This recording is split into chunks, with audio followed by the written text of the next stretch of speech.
Good early evening. It's Joyful Christian NarrowPath Hermit at the Big Wide Dog Park. This is sort of a little update, plus mostly a Truth Matters video.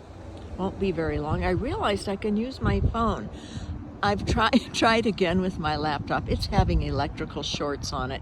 It's not my arachnoiditis that's doing it. It's definitely shorting out because it does it at various times, which wouldn't be usually if my spine, if the trapped energy in my spine affects electronics. It does it when I'm in a lot of pain. So this has just been happening off and on when I have regular pain or high pain. So figure out what to do with that. But this morning I wrote a short email first to this young priest who did his best. Very conscientious he is, and very kind. He had then he sent me a note back, that on my journey with living my hermit life as I always had. And he doesn't quite understand. No, I'm not doing it as I always had. We never do things as we always had. We are always open to God's will and His movement in us, the Holy Spirit. So it's never as we had. It's always in the order of the present moment, because that's the order that God put me in. And my habit is whatever I happen to be wearing in any present moment. And Saint Joseph is the patron of the order of the present moment. But that may have been only because I had this vision and locution on the Feast of Saint Joseph on March 19th in 1996. So perhaps today, let's see. Oh, I can't even remember the saint for the day. I read about it this morning. There was one, at least one of them. There's many every day, but that's the patron of this day of the present moment. Then, but we're always progressing. Hopefully, we're never standing still. We're either progressing or we're backsliding a little bit. So, status quo is, I don't know. We can't really call that progressing. Progressing, it may be the equivalent to backsliding even, or I don't know. I guess the status quo is when you're hanging on for dear life, kind of a situation. So I guess that's good, or treading water, but you don't want to do it for long. I don't want to do it for long anyway. Shouldn't say you. I have to just speak for myself. But so he wrote back, very sweet like that. But I wrote him back then. The original reason I wrote was to make sure that he knew that I really appreciated him as a priest, as a person, that I was praying for him, for his wonderful life ahead, his priesthood. But then when he wrote back, I decided I would share more with him, because I felt that he might understand a metaphor that the Holy Spirit gave me, or an analogy really, gave me early morning, like maybe at 4 or 5 in the morning, regarding what the situation was really.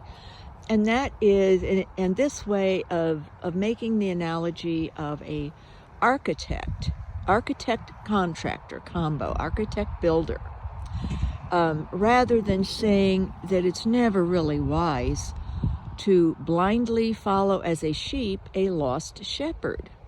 We don't want to follow someone who himself is lost, and not lost in his vocation, but he was lost when it came to hermit vocation. He knew some things, but then he had ideas that are not consistent even with the saint hermits of the 3rd century. But he didn't realize to calibrate to our time period, and that hermits are not recluses. They're not non-verbal, non-communicating, non-corresponding, non-writing, non-speaking. And I didn't even bother giving him the example of the anchorites with their windows to the world, and Saint Colette, whose godfather was her uncle, and he was the abbot, or the I guess would be abbot of Benedictine, superior of the Benedictine monastery, and the church that her anchor hold was built up against. And he had given his permission for her to be an anchorite, hermit of the Middle Ages in England, that were distinguished by being attached to a church with a window into the church, a window out to the world, and she had a window to another cell beside hers in which her maidservant stayed. So, but she had so many people come to talk with her from her window to the world that her godfather said, that's too much. You can do it, I think it was 2 or 3 hours every afternoon. I think it was 3 hours, from noon to 3.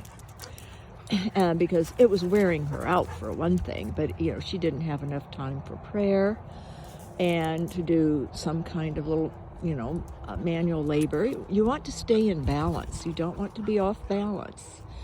Get a little exercise, even if you're in one room, even if you're bedridden, you move your arms or your toes or whatever. So I wrote and gave him this analogy. I said, you might find this useful in your priesthood and with the students and the seminarians or anyone. Because I said, consider an architect who makes these marvelous blueprints, detailed, and has all the plans to build, and does it all, and then afterwards goes to the person and says, well, here it is, we'll start building, or you start building. You give it to the person to build and pay for, and, be grateful, I did all these blueprints for you, kind of thing. They wouldn't say that, but definitely if it were an architect in the world, they say, here's my bill, my fee, pay it in full within 30 days, thousands of dollars probably, depending on the project. And it could be a building for a workplace, even an employment opportunity for others. But I was doing it in the metaphor, analogy of the hermit, of what he had done for me. And I said, consider that since you made this marvelous blueprint, but that it is nothing that I can live with. I said, you did not even take into consideration the disability. So there's nothing in your blueprint for the disability. I said, I didn't say you or anything, but I couched the words very gently about if a person is disabled and can't sit, then to go to Mass or to get very active, start being active in the parish activities, And I had told him, about my spine, but it was 2 months ago in a phone call.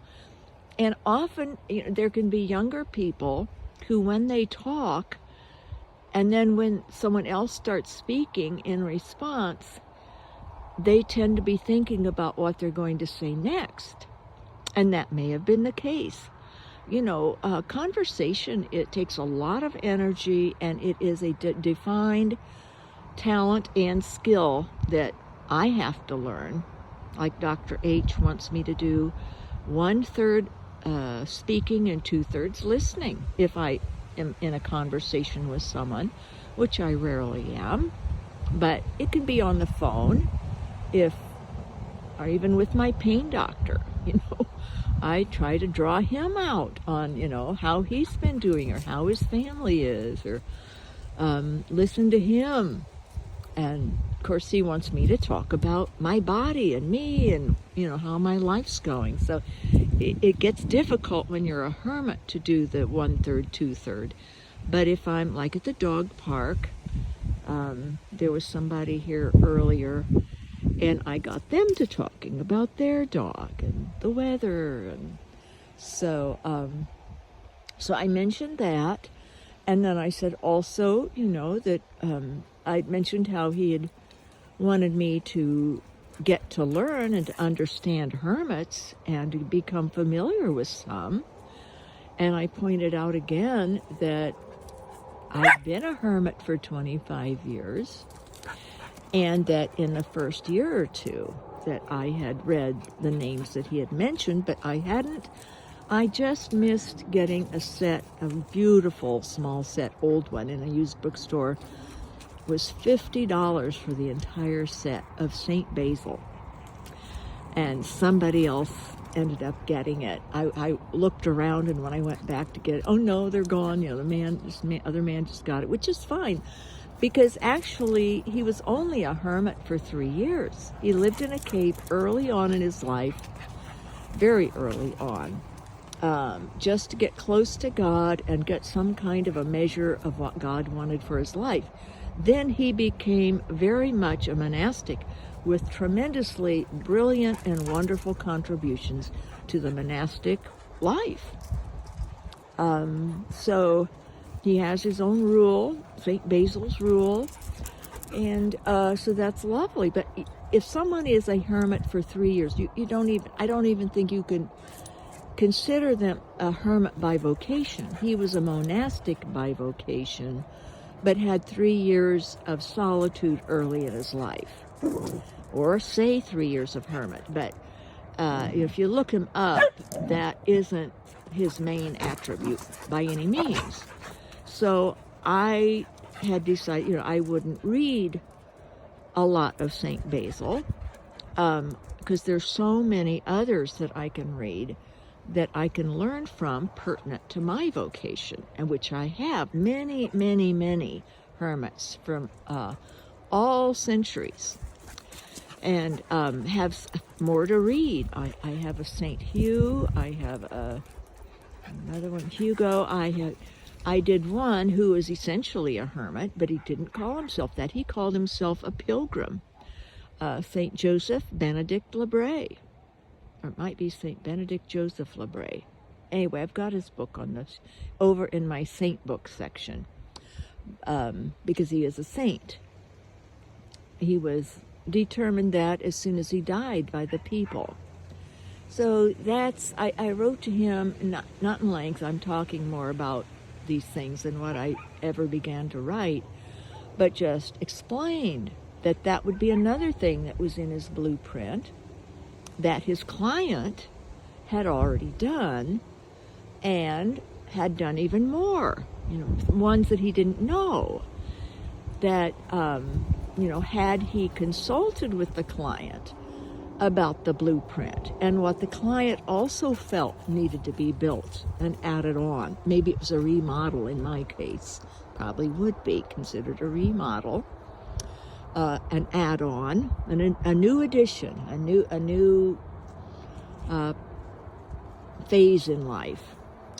And then as to, seems like there were many, many things that I said were either inconsistent or contradicted, such as not using any computer, social media, digital devices, phone, no contacts.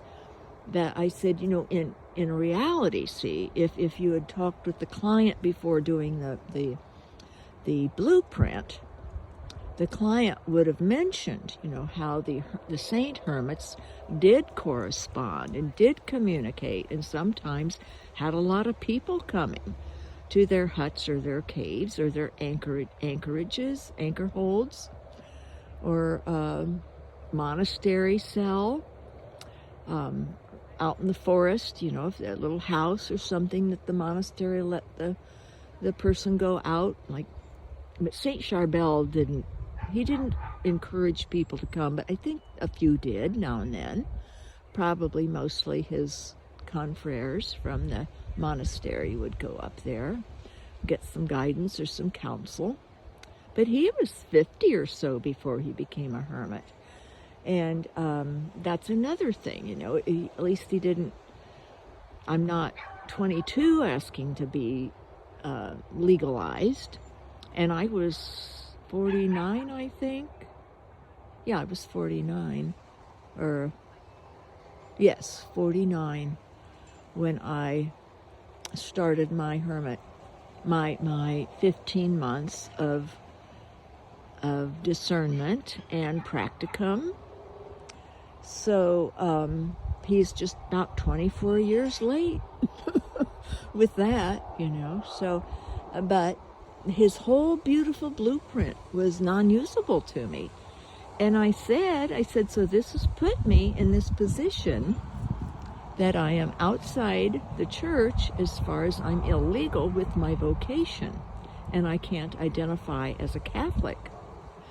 But so I said, in your priesthood and as you go through life, maybe consider imagining yourself an architect and builder, a contractor who jobs out to those who build, to the subcontractors. And when you are guiding these seminarians or guiding the students, that they're university students with their lives, vocational or otherwise, just their lives in general, to do collaborative, find out where they are and what they've already done, what they feel God has for them, what he wants, what their needs are, if they're disabled or have other specific interests, and gifts and talents that God has given them. I said, in my case, I was given a ministry later on, and which I said often happens with the saint hermits. I've noticed that all the ones I've read, that after so many years, usually quite a few of being a hermit, God will give them some ministry. And I also mentioned even in the early 1900s, St. Charles de Foucauld, and how he so wanted people to come, but God did not want that. He does not want these hermit orders. And then later on, after Charles died, people started an order, but it's not a hermit order. So, but they named it after him. So, anyways, interesting. I hope he takes it to heart. I said, I'm not trying to be bossy. I didn't say bossy. I worded it, that I was just trying to give him some thoughts of, and I said, I think you and I would have really hit it off. But I said, here's another example. In the blueprint, you wanted me to get a spiritual director. And I said, if you had read the information I sent you, or even looked at the reference sheet and called Father Vincent, his number, his email was there. He kept waiting. He was a bit upset you didn't call. But he could have told you about me also.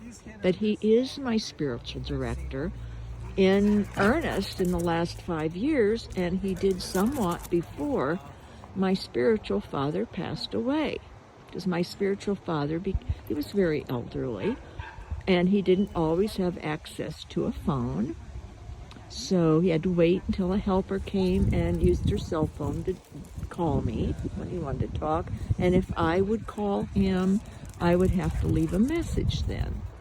And then wait till somebody came who could, because he couldn't use the cell phone. His eyes weren't that good then. So, Father Vincent has been, for 12 years, really.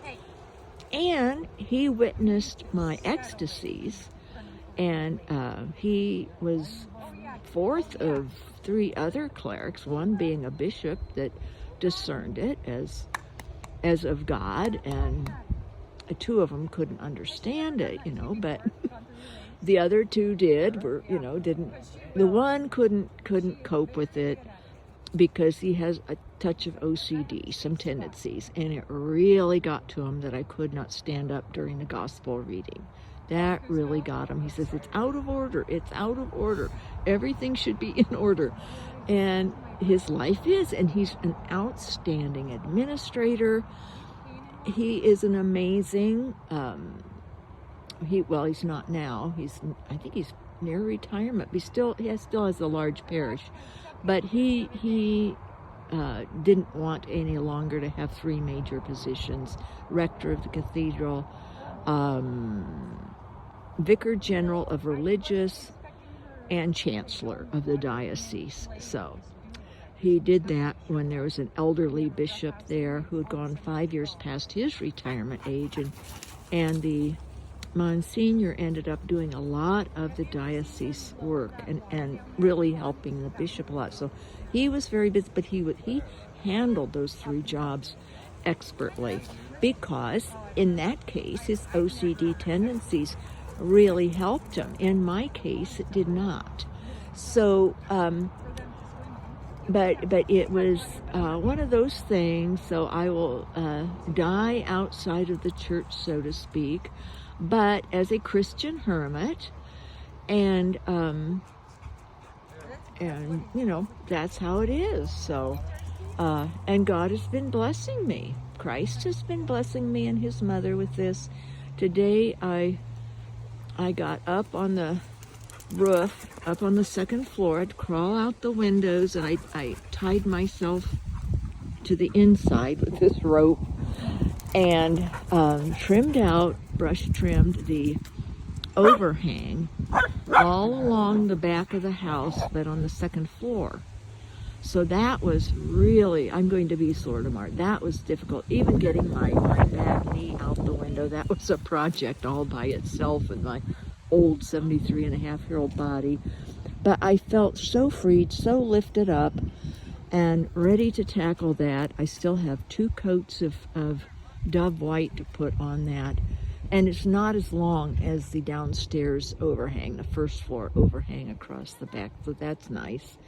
But it's treacherous up there. I have to admit, I sort of used one hand to hang on to the eave area, the gutter area, little trim along there I grabbed hold of, and then used the other arm to use the brush and to roll, and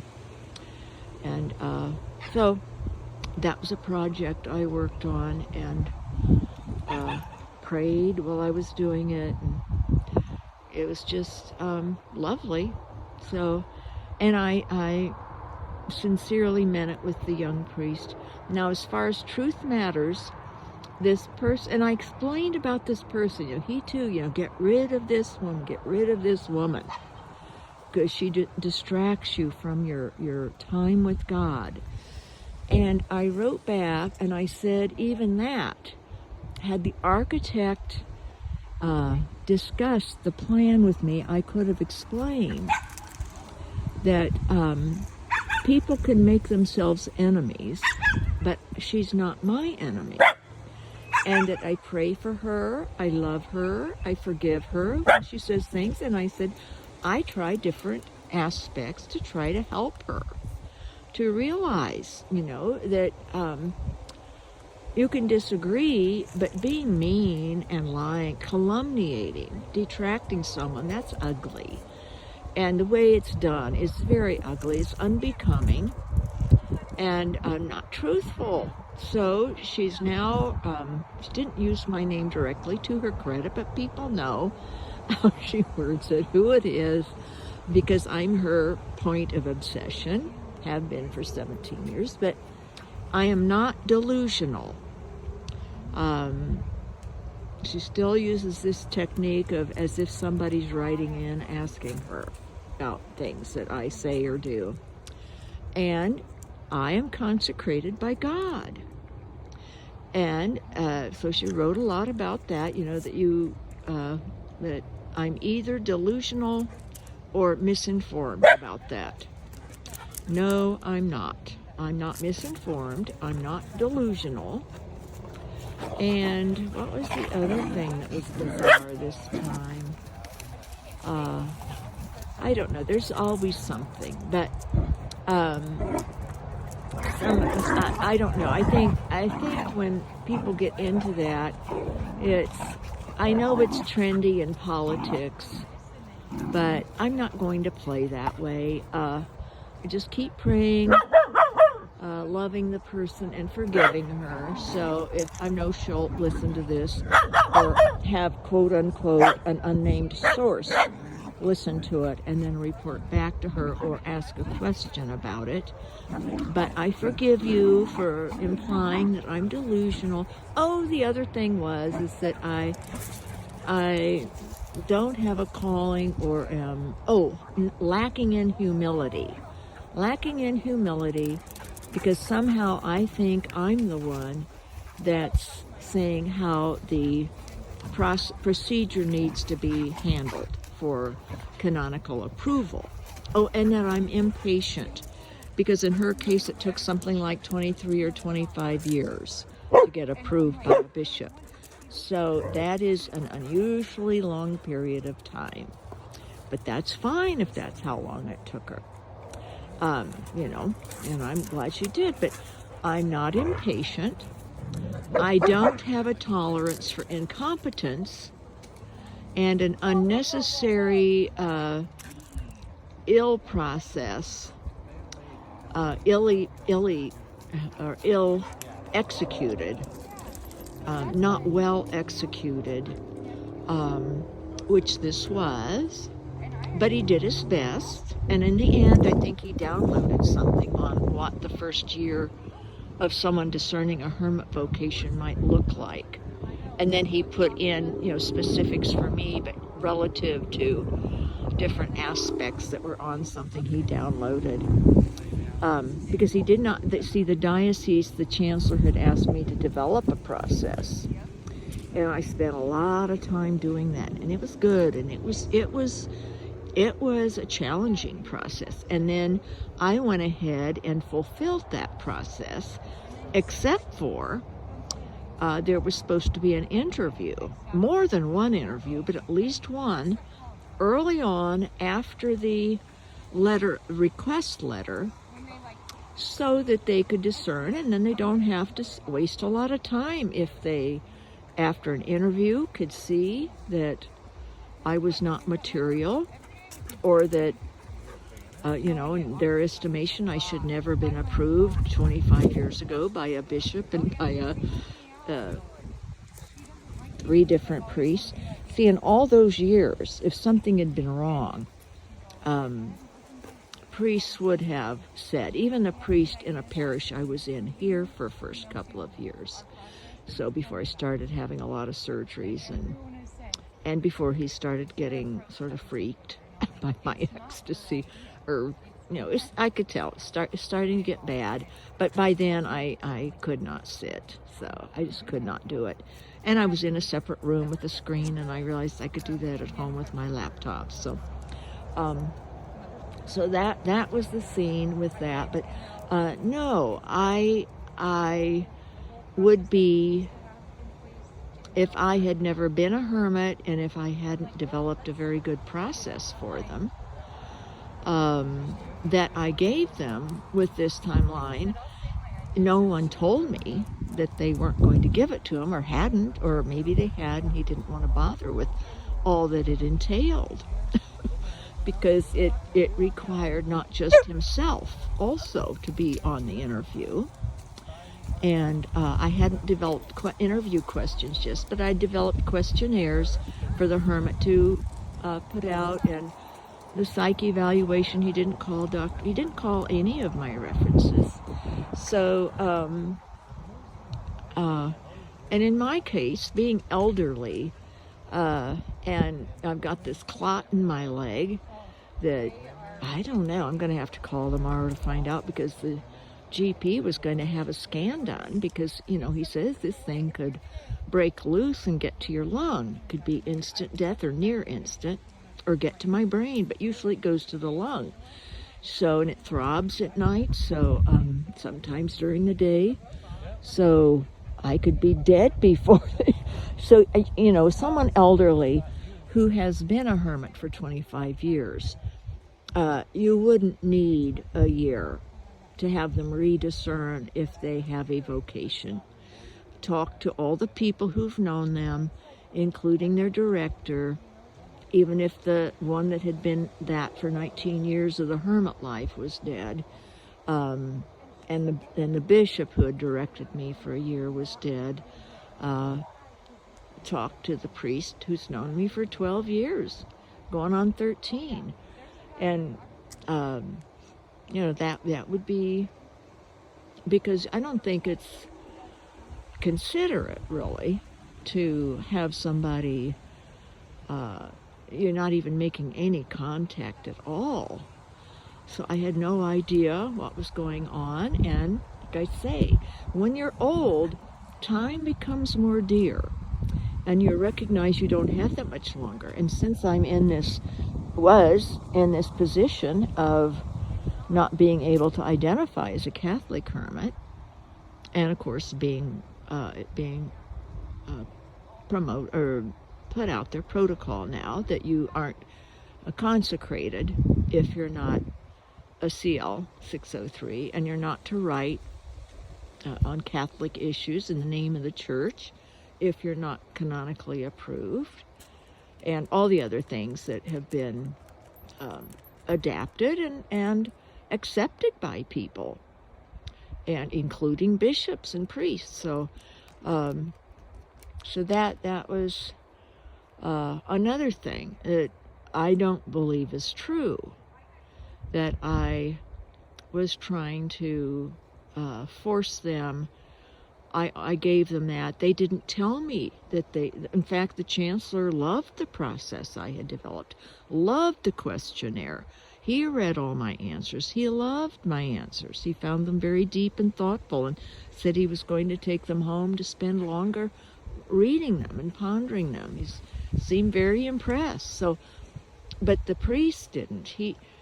But I did tell him that, and I don't know how it happened, that the chancellor told me that he could only handle 3 or 4 lines of phrases to a clause with bullet points, that he couldn't really read and absorb any more than that. And there are people with terrible dyslexia and who have adult issues with comprehension. So I had assumed he couldn't, but the letter he wrote, and then the email, the letter in hard copy came yesterday, which surprised me, because they had my address wrong on top. See, everything was going wrong with this process. So that was and I explained that to him, that was part of my discernment, because on the one hand, I was discerning if this vision 12 or 13 years ago was meant for every place or just for the former diocese, with the new bishop and someone young that he had approved. And even in that, there was a detail that was odd, and they had their back to the tabernacle, and the crucifix was out in front, so it wasn't even in the way that it actually is in that parish itself. So see, I was familiar with that parish, but things were topsy-turvy and exaggerated and strange in that. But it was discerned as accurate, but it was made to get my attention, which visions often will do. And yet I wondered, because it seems, I had to discern this, because I would think that God would, if there is a canon law that he approves of, that he would want me to have that canon law, to be linked in that way. But how God presented it 12 years ago, his voice inflection was not at all, and what he showed me was not at all anything that you would really consider to be what God really thought was fruitful or necessary. Probably not necessary compared to how he had handled hermits themselves for 2,000 years. So I do think that this young priest, if he had met me and gone over things, even just talk to me in person, then you can explain better, especially if he can't read much or anything of content. Has to have things very short and simply put with bullet points of three or four lines. See, you cannot explain 25 years of hermit life like that, or even a disability that well. So, but I liked that the Holy Spirit gave me that analogy of the architect, because that is really good for all of us to have when we're dealing with people and talking with them, or they're talking over their plans, if you have children or grandchildren, is to work with them on helping them say what they want in their blueprint for their life and their vocation. So God bless His real presence in us, and things are going very well. If I can get I want to do a Teresa of Avila video tonight, I think. Either that or get into Deodokus of Photis on more discernment of demons and angels of light. God bless you all. All's well that ends well.